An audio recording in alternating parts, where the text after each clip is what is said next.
Akhir-akhir ini kok kita buka di media sosial atau di mana itu pasti kita banyak menemukan iklan pinjol. Pinjol itu selalu menawarkan pinjaman-pinjaman dengan limit yang besar, tapi cukup singkat lah ya untuk kembalikinnya. Cuma paling lama itu 1 tahun, dari antara 3 bulan, 6 bulan, 9 bulan, atau 1 tahun. 1 tahun itu yang paling lama.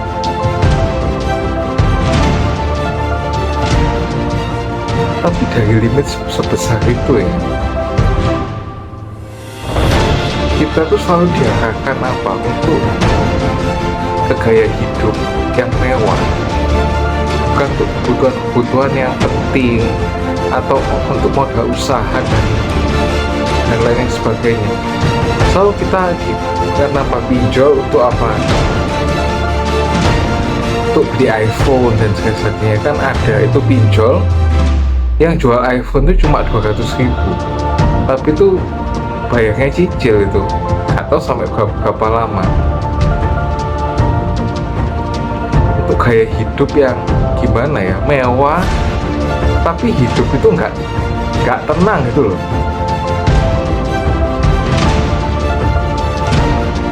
Kita tuh banyak menginginkan ya gaya hidup mewah, tapi hidup nggak tenang. Maka itu kita tuh harus pintar-pintar mengelola keuangan kita. Sebisa mungkin kebutuhan sehari-hari lah yang diutamakan. Ya kayak kita untuk makan gimana dan sebagainya itu yang diutamakan. Yang bisa ditunda kayak misal ganti HP. HP ini bener masih bisa dipakai apa enggak? Atau kita cuma karena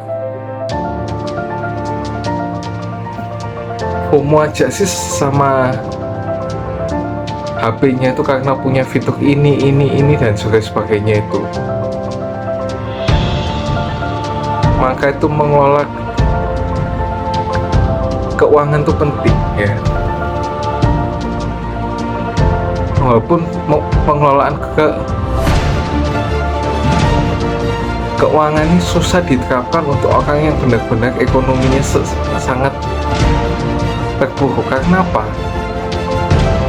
Ya karena kebutuhannya itu ya lebih dari pemasukannya. Terkadang apa, orang yang punya ekonomi rendah kan nggak bisa punya tabungan sama sekali. Ya tapi itu tetap lah ya, untuk kebutuhan sehari-hari harus lebih diutamakan dan hidup lebih hemat lah ya.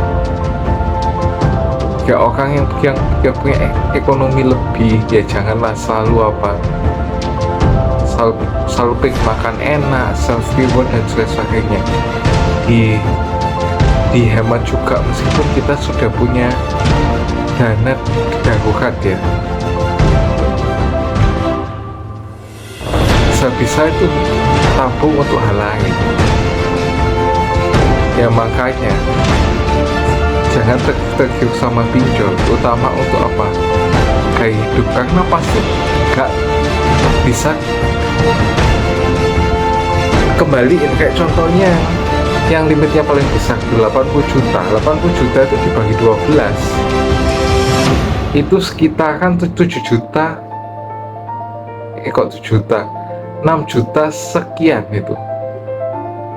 Belum kalau ditambah bunganya 0,04%, nggak tahu jadi berapa, mungkin bisa jadi 7 juta per bulan.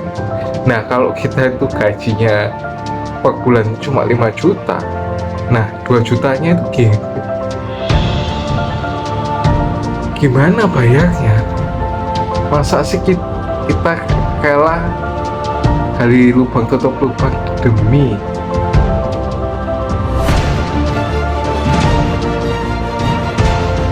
gaya hidup kita. Maka itu kelola keuangan dengan baik. Kalau misal belum mampu beli, jangan dipaksa. Belilah sesuai dengan kemampuan ekonomi kita.